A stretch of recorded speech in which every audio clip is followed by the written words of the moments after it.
Thank you very much for the kind welcome, Jim, and Alan, thank you as well. And thank you so much to our friends at Affinity for inviting me to be here today.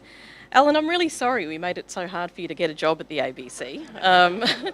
I've got to say, I did get a cadetship on my first attempt many moons ago, but in true ABC style, they sent me the rejection letter by mistake. So just as I was there thinking, I wasn't very good. I got some clarification from the person who went on to be my boss to say that actually I had got a cadetship. So we don't make it very easy for people to get jobs at the ABC.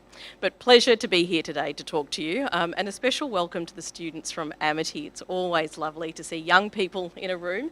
And as part of our diversity work, a big challenge for the ABC is to get more young people into our workforce. We have a lot of older people working in the ABC, and also to get more young people on air and enjoying ABC content. So welcome.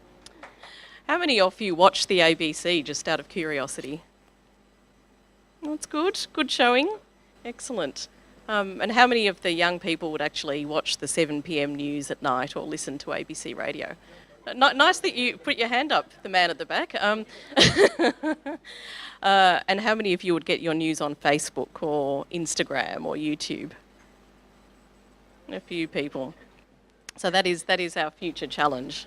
I wanted to talk to you a bit today about the work we've been doing at the ABC, particularly in ABC News where I'm based, for the past couple of years around trying to make our workplace and our stories much more reflective of Australia's many different communities. So a bit about myself first. That was me a very long time ago when I started my career as a reporter and a presenter in Melbourne. And the media landscape back then was much more advanced than in the 80s when Alan was at the ABC, but it was still predominantly quite an Anglo middle class on-air presence at the ABC, certainly.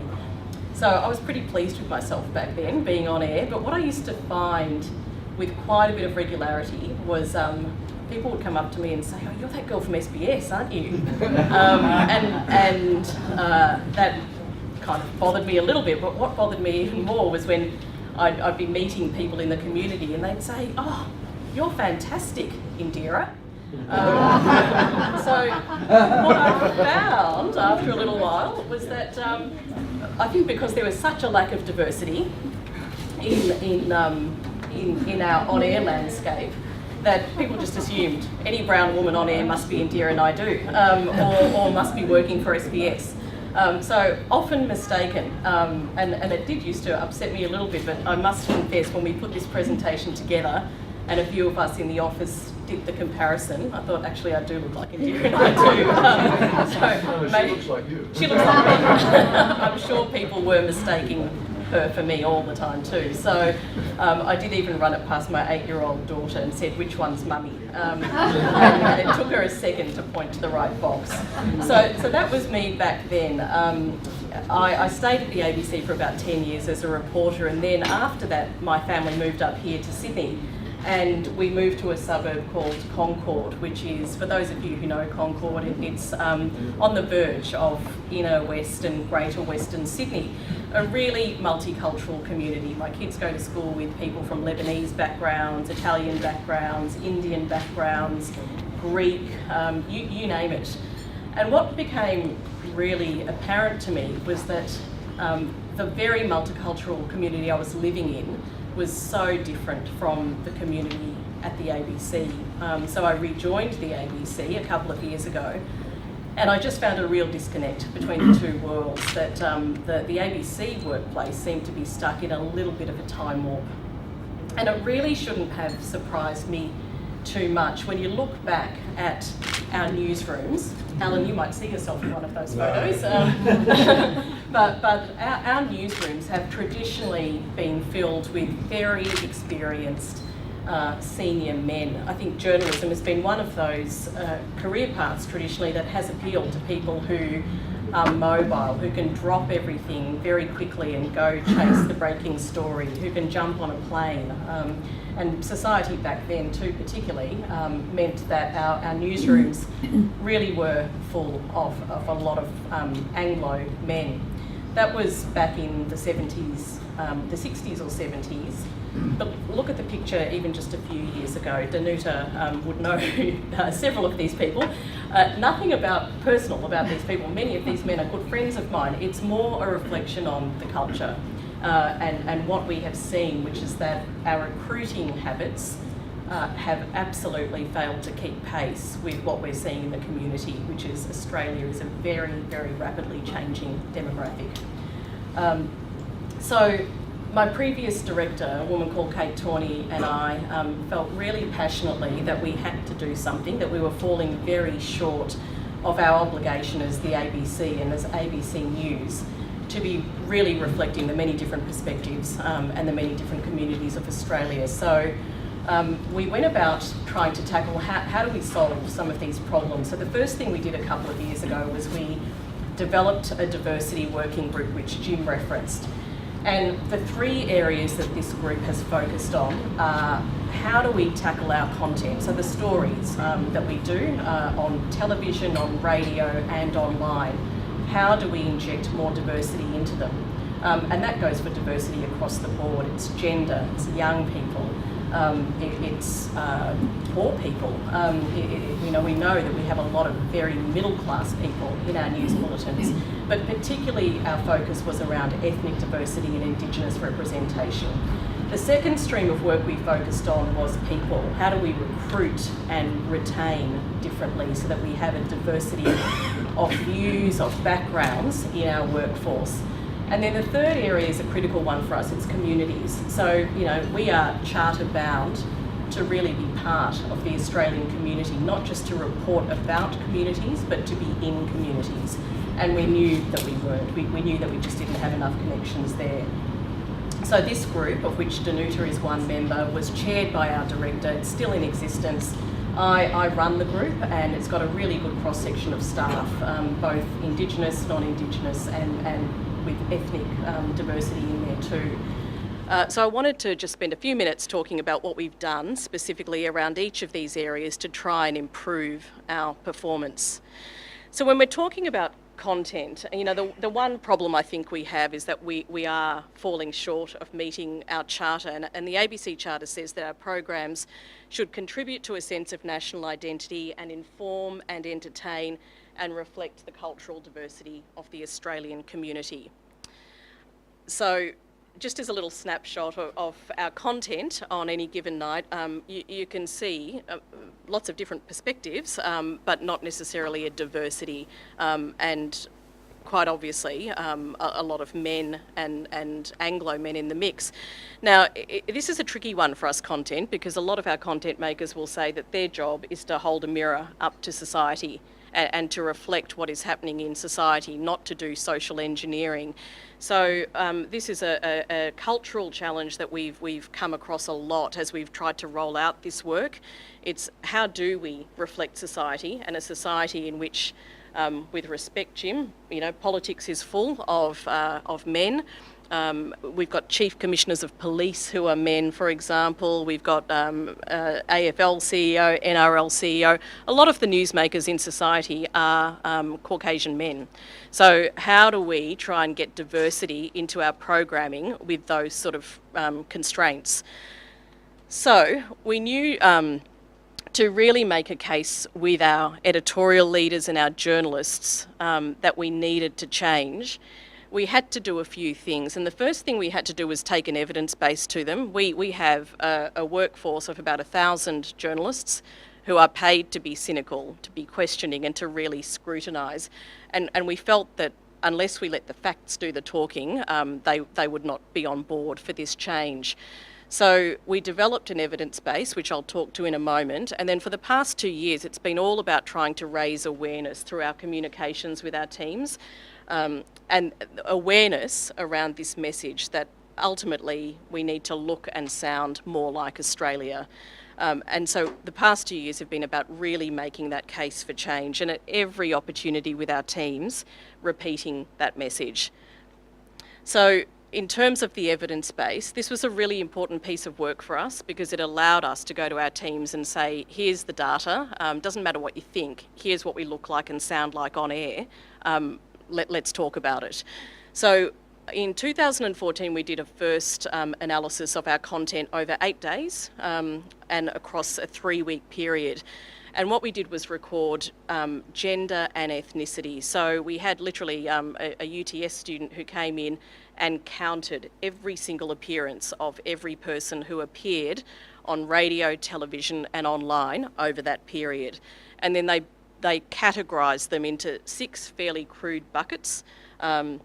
But it did give us some really interesting insights. So the categories were, for want of better terms, Anglo-female, Anglo-male, non-Anglo-male, non-Anglo-female, Indigenous male and Indigenous female. So we had 5,000 appearances which were captured and a total of 335 hours were analysed. So it was a pretty big sample.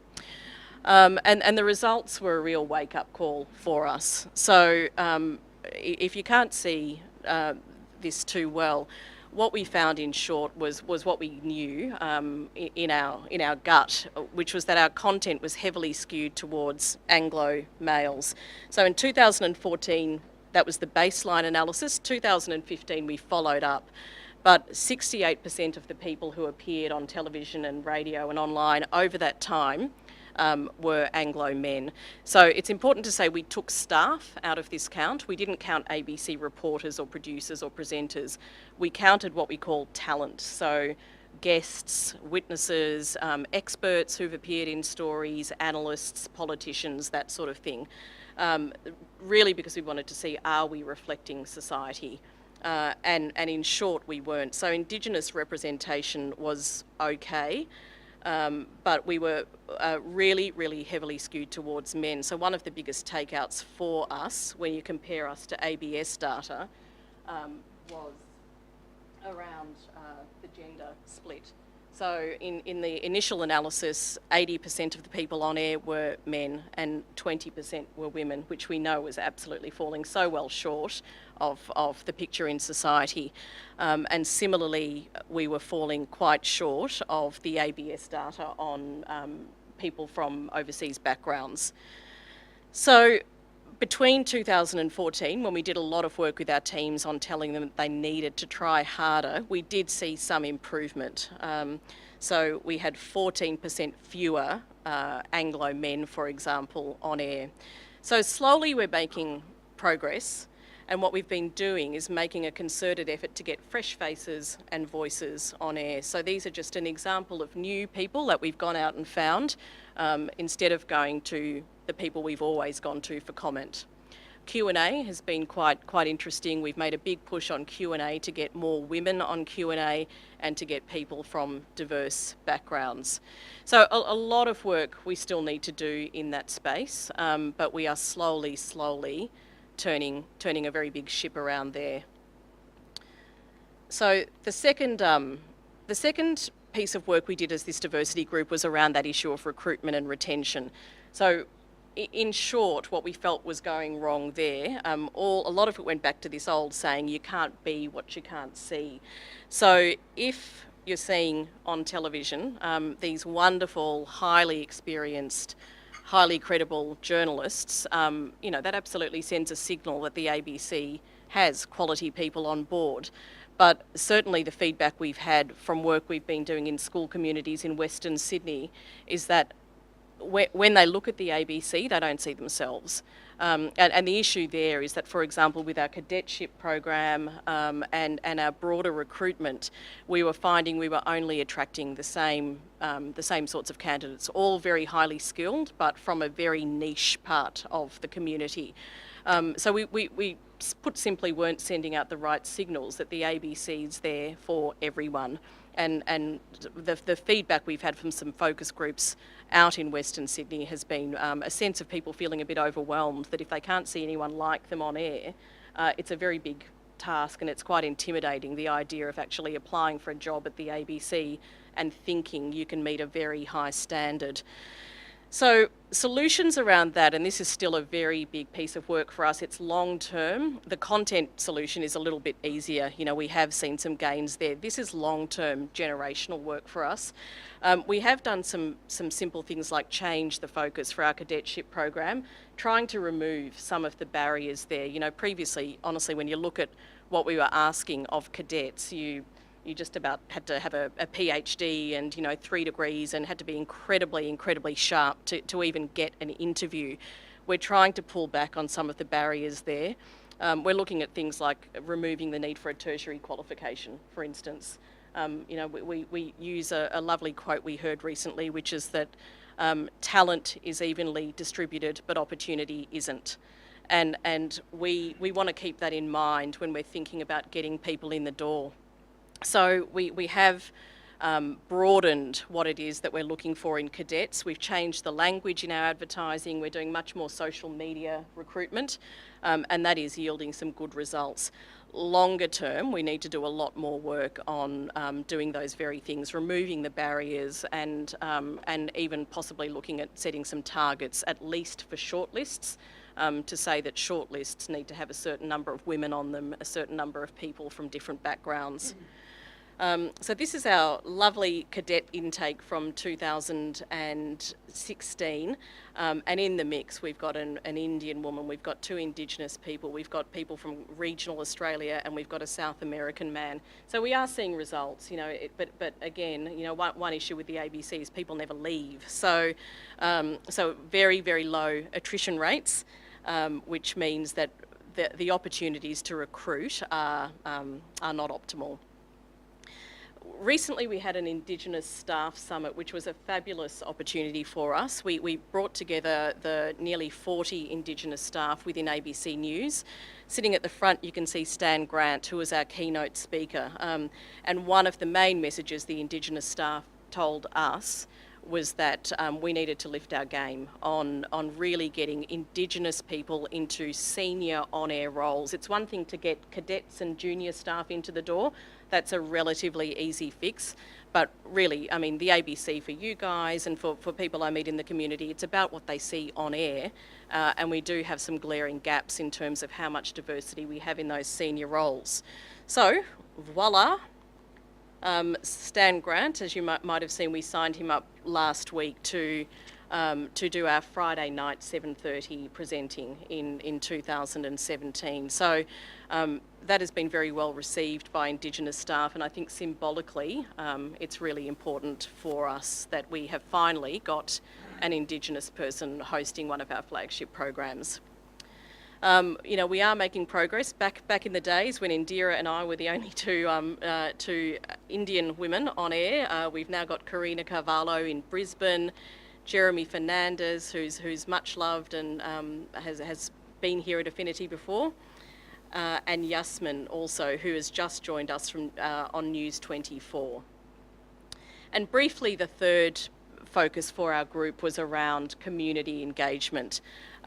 This quote, "Australia is changing and we need to change with it," is from our new Managing Director, Michelle Guthrie. Day one she came in and she sent a bit of a rocket to all our staff, wanting to know basically why was our workforce and our content still very much stuck in a bit of a time warp. So she, as you might have seen, is driving very hard on diversity. It's amazing when you get a new MD in the door, how important it is to have leadership from the top, because everyone is absolutely on board for this now. So it's been great, the work that we've been doing for a couple of years. There's so much momentum behind it, really big ship to turn around, as I say, but there's absolutely the momentum there.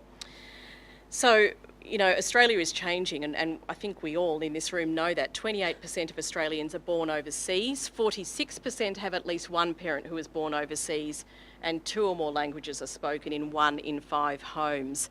As I say, if you went into our Ultimo workspace, I just don't think we've sufficiently kept pace with the change that's happening in the greater community. So our solution there is old-fashioned community engagement.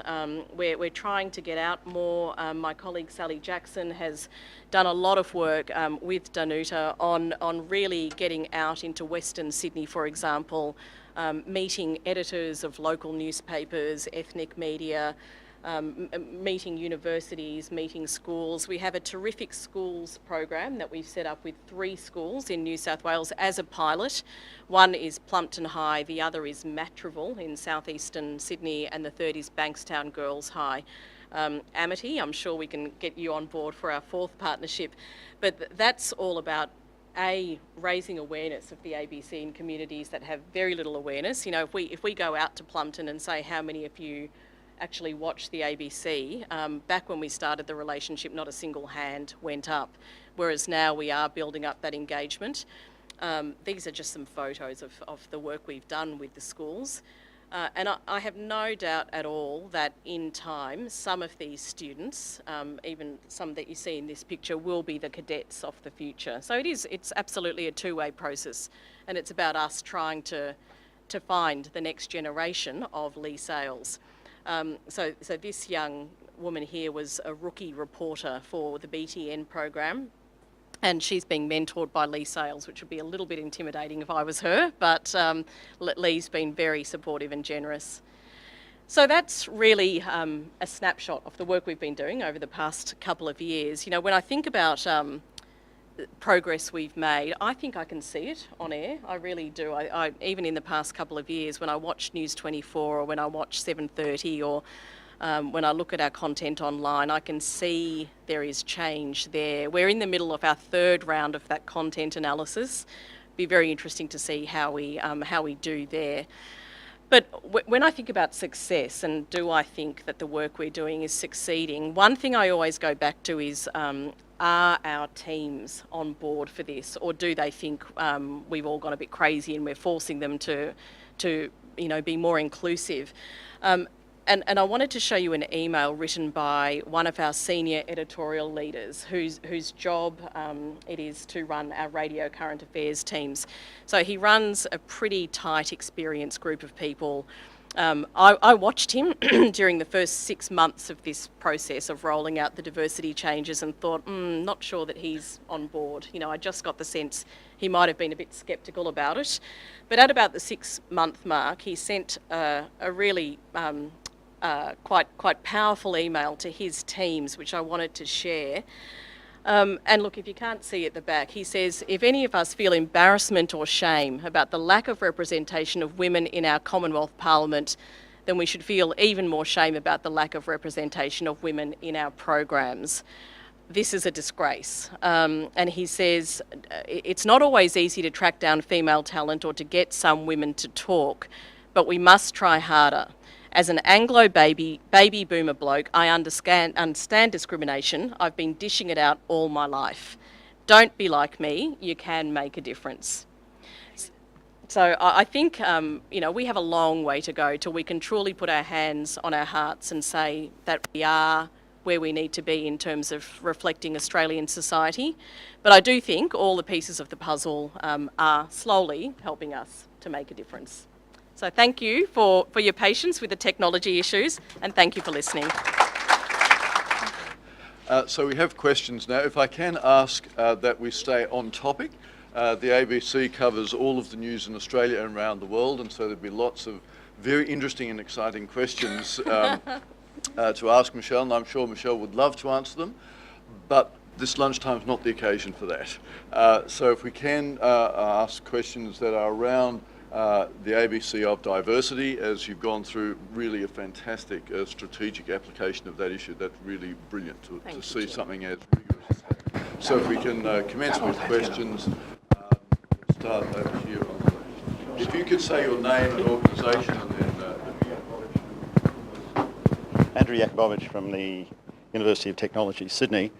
I've been following the ABC's engagement with diversity. I just worked out for the last 35 years. And I've heard statements like this happen before.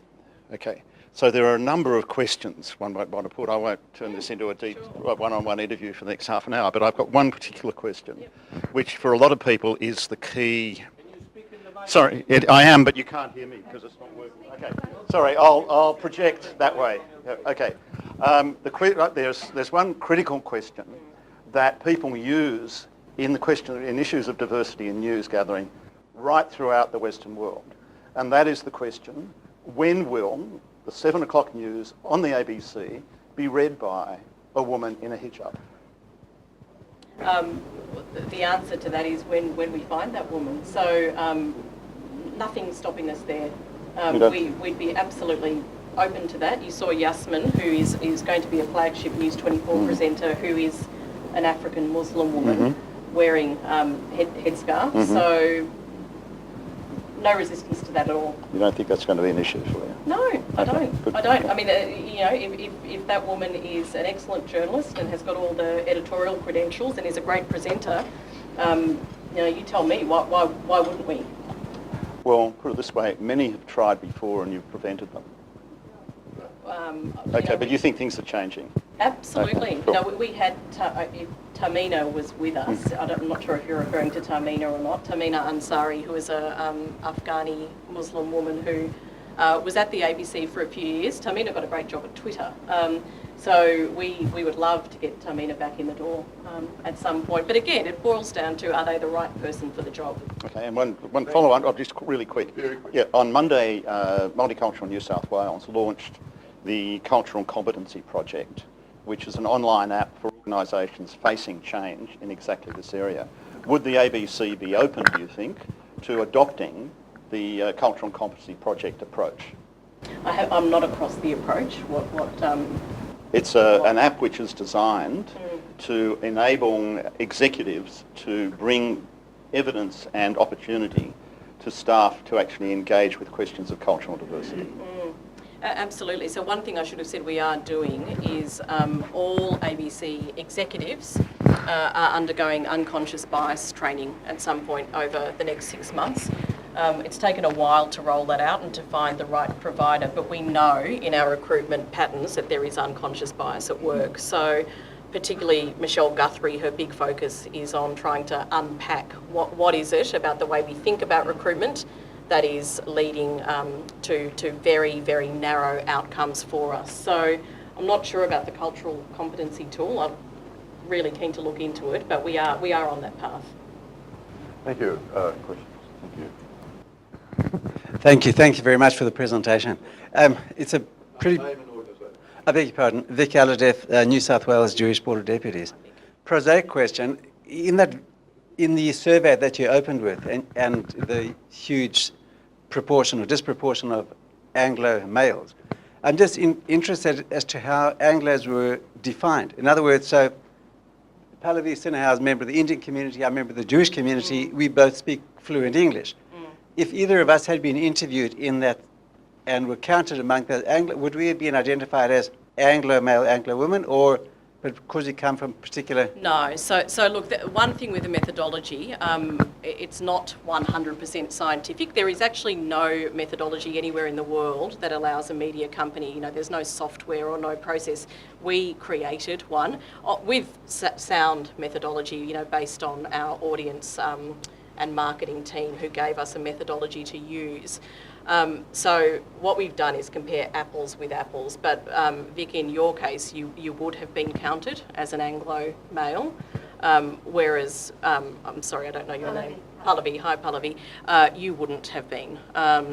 So it's what the best we can do when we were looking at 5,000 data points and making an assessment on who it is that was appearing on the screen without delving into the detail of every single person's. If you only heard her voice, then you would not have known that. But we would have known the name. So one thing we filtered out was what we call vox pops, where, if it's a witness at a house fire and they are not introduced on radio, anyone who is introduced on radio, it might be Anna Bloggs, the witness, or someone else who's the expert. If we had their name, we did do verification of who they were. So if we'd had your name on air, we would have actually done a check to get your background. Thank you. Next question. And the question after this, can we have one from one of the students? In keeping with good diversity. Well, thank you for that. This is the student's teacher, Mekiz Ansari from Affinity College, but they're more than welcome to ask questions. Michelle, very insightful presentation. Thank you. We are Amity College, and this is the first time our school leadership is here presenting the school cohort from 7 to 12. And Tamina Ansari, you mentioned, was one of our graduates.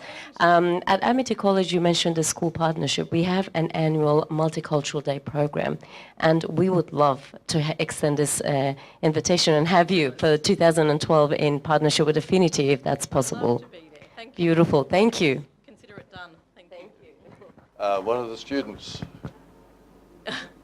who has a question.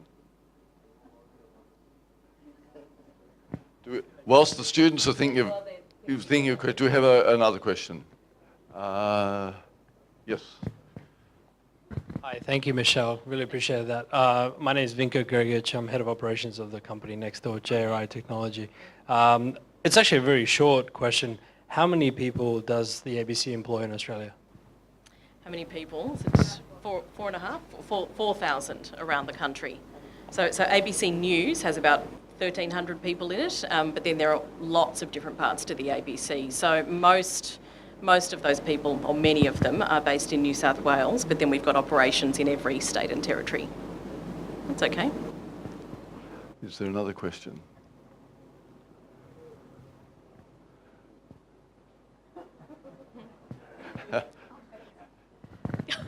Pallavi Sinha. I'm a lawyer. I've been on ABC a few times, Q&A, The Drum, all those sorts of things. But I'm just interested in how you're collecting your data, because you didn't know, for example, that I've been on Q&A and The Drum and, pretty regular on ABC. So We have thousands of people on the ABC, Pallavi. So the methodology I'm just interested in generally. So I can absolutely talk you through it later, but it's over 3 weeks that we take a sample. Every October we've been doing it on 8 days that are separated to try and avoid us, the news can be skewed if there's a big international story, for example, or if there's one running story that is run back to back over a few days. So to try and avoid that skewing, the 8 days are run over the course of 3 weeks. And we look at all our programs, so all our current affairs programs, 7:30, Four Corners, Late Line, Q&A, Australian Story, a slice of News 24 every day, and our 7 p.m. news in 3 states, and our online, our homepage over those 8 days. Thank you. And our last question will be from a student.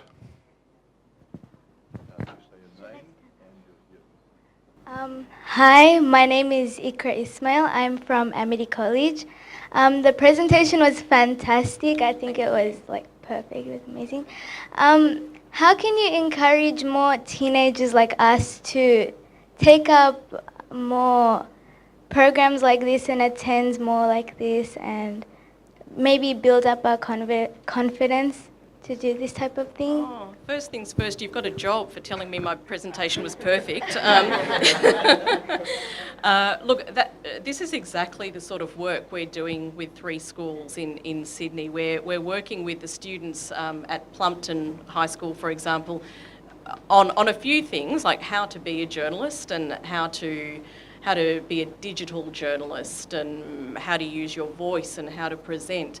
But we're also helping them with things like how to be confident and how to do an interview without feeling really nervous, and how to be your best when you're going out there speaking to other people, or how to do public speaking. So to your teacher, absolutely, we can work with you on things like that next year.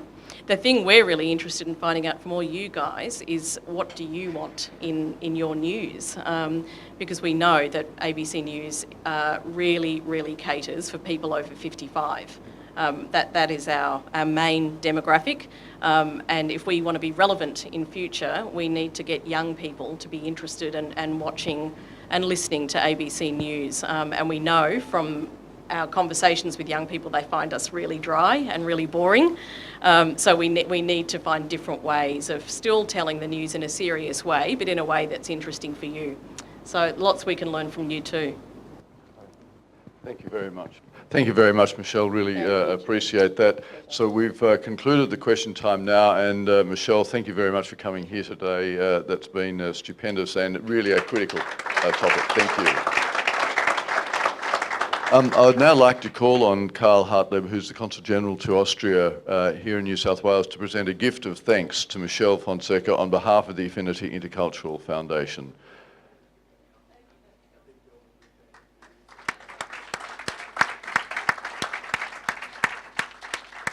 Affinity relies on local businesses and individuals to fund many of the programs and events that we have, and they also deserve our very sincere thanks, because without their support, of course, it would be very difficult for Affinity to bring all of us here together.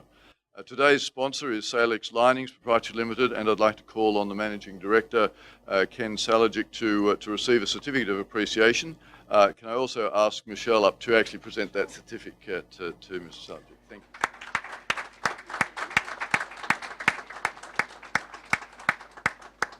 And now I'd like to call on my dearest and closest cousin, Mr. Ahmet Polat, to deliver the vote of thanks and conclude the program. First of all, sincerely apologize about the technology. Good afternoon, ladies and gentlemen. My newly extended families, uncles, cousins, brothers, sisters, nephews, and honorable students from Amity College. Welcome. As the Executive Director of Affinity Intercultural Foundation, I would like to thank you, each and every one of you, for taking time out of your busy schedules to attend today's lecture. And what interesting, important, thought-provoking talks today's was. I would like to sincerely thank Michelle for sharing your insight. I will call you cousin, Michelle. I would like to also thank Jim Longley for his fantastic work moderating today's program. I would like to extend a sincere thank Jim, and I would like to call upon Dr. David Bennett, AC, QC, barrister and former Solicitor General of Australia, to present a small gift on behalf of Affinity as a token of our appreciation. All gifts come from my uncle's shop. Thank you. Yeah, please. Philip, have a look at the tie and then look at the tiles. What a coincidence. Tie, I didn't get any tie. Yeah, have a look. It's amazing pattern. Thank you. Thank you, David. Thank you, Jim.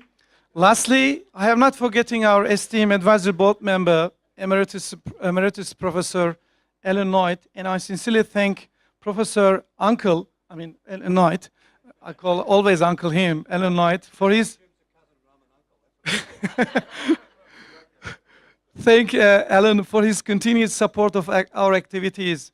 I would like to kindly call upon Michelle to present a humble gift to Professor Uncle, the gift from my uncle's shop, Turkish Delight.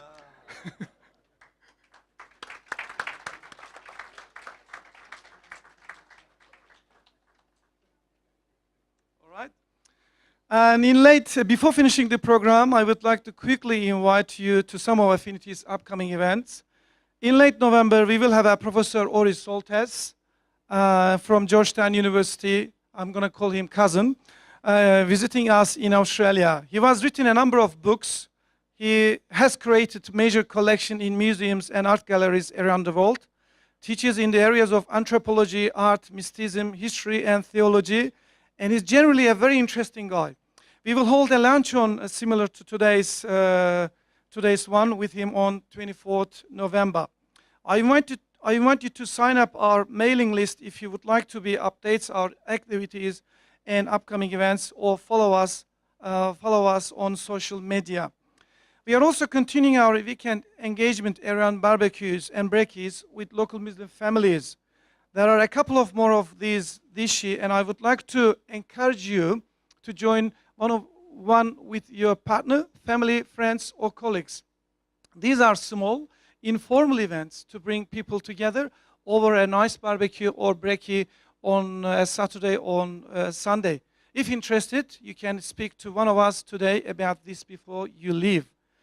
I'd like to finish with words from a contemporary Muslim scholar and dialogue advocate, Fethullah Gülen, a quote on today's topic, diversity. Each individual is like a unique realm unto himself or herself. Therefore, the desire for all humanity to be similar to one another is nothing more than wishing for the impossible. For this reason, the peace of this global village lies in respecting all these differences, considering these differences to be part of our nature, and in ensuring that people appreciate these differences. Otherwise, it is unavoidable that the world will devour itself in a web of conflicts, disputes, fights, and the bloodies of wars, thus preparing the way for its own end. Gülen, 2004. A big thank you again to all of you for joining us today, and I hope to see you on future occasions. Feel free to hang around for more lunch. Thank you so much for today.